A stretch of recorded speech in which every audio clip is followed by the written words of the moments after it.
मुझे समाकी का मैंने एक तो मेरी किताब में है, have you got my book on Karachi, आपने देखी है किताब मेरी जो है कराची की किताब, या Karachi the dual city, I'll present it to you. मैं आपको उसमें भी मुझे समाकी का पहली दफ़ा उसी में जिक्र हुआ है when I did the research on him. So he was definitely he was a qualified architect. There were very few qualified architects at the time, and he ran a special अपनी consultancy वो चलाते थे, and he actually got commissions for some very important buildings. I mean, he probably started off with the Qaid-e-Azam house, which we restored. As you know, that was slated for demolition, but he had sold it to Mr. Jinnah. So Qaid-e-Azam had bought it before partition. Actually, it actually belonged to Mr. Katrak. And because, as you know, that whole line of what we call ये जो Fatma Jinnah Road अभी कहलाता है, जो bonus road था पहले, that was the boundary of the army or the military area and the cantonment area and the other civil lines, so called. So it is really one of the best streets. Actually, it is got beautiful trees. It's got Frey Hall on one side and so on and so forth, and lots of grounds.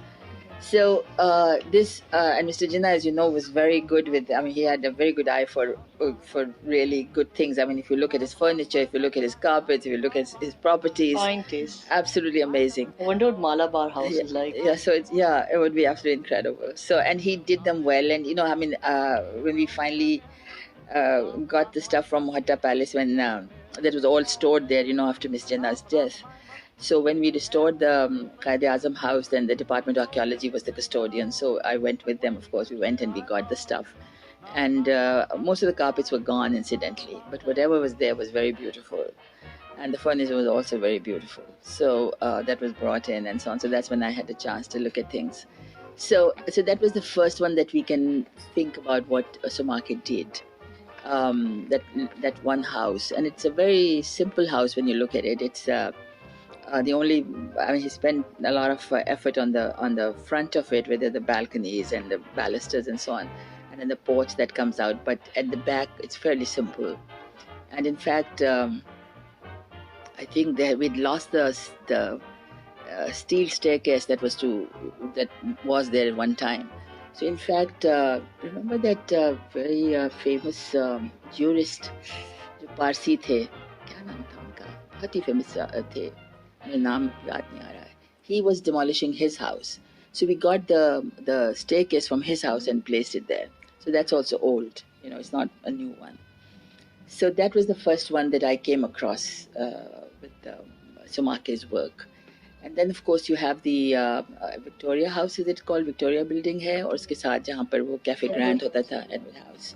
So Edward House again is a very beautiful building. So he started to get these commissions then, you see. And then, of course, the biggest one he did was the one near the port, जो कि you mentioned, yeah, right. And that is very fine. It's a very beautiful building. If it could be restored, that will be really absolutely amazing.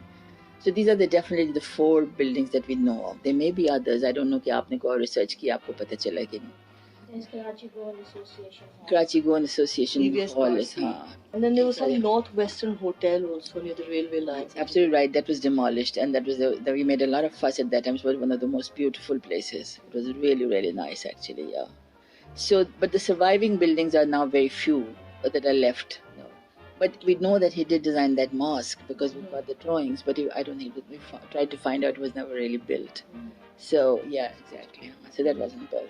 But he was definitely one of the finest, and in a sense, we don't know really where he came from. He was a Jew, obviously, but we don't know where his family came from. That we had not been able to find out. But the thing is that he definitely made a difference in the architectural scene. At the 19th century is a very 19th and early 20th century even is a very strange. Century or period of architecture, because that is when all the different styles were being propagated, and there was a revival of classical and of Gothic and all kinds of different ones. And particularly in the subcontinent, there was either what we call the imperial architecture, that itself was also influenced more by classical forms, but also many other styles as well. But the smaller buildings were really very kind of eclectic. I mean, if you look at James Strachan's work, which was also in the 1880s, He's doing the Sin Madrasa at the time, and it's a different thing altogether. And then he also does the Meriwether Tower, or he also does the Empress Market, and they're all very different. Or even when you look at the DJ Science College, they're all very different styles. You mean Moses Sumake? Well, I think he was probably, he had, I think, more roots in the soil perhaps, but he was certainly influenced by what was happening in the West as well, because you see a lot of influence of that also. But he did not get to do many buildings of the same size as, for instance, James Strachan did. So he was really comparatively a smaller scale architect, except for maybe the Muse Mansion, which probably is the largest building he did. Otherwise, they're comparatively small structures, but they're very, very nice and very beautifully detailed. So he goes into a lot of detailing of everything, like stone and all that, and uses it. Yeah, he does that. But it's all comparatively, small scale. I mean, Strachan's is more on a grand one. Like if you look at the DJ Science facade alone, it's really it's classical. Or even look at Sin Madrasa, which is huge in terms of size. So there was obviously, the class and the racial kind of, barriers were still there, I'm sure. And so Strachan, being the engineer, the municipality engineer, had much more clout and was more approached by people who were wealthy. And comparatively speaking, Samake was doing smaller scale kind of work. So, but he did very well and some very beautiful things.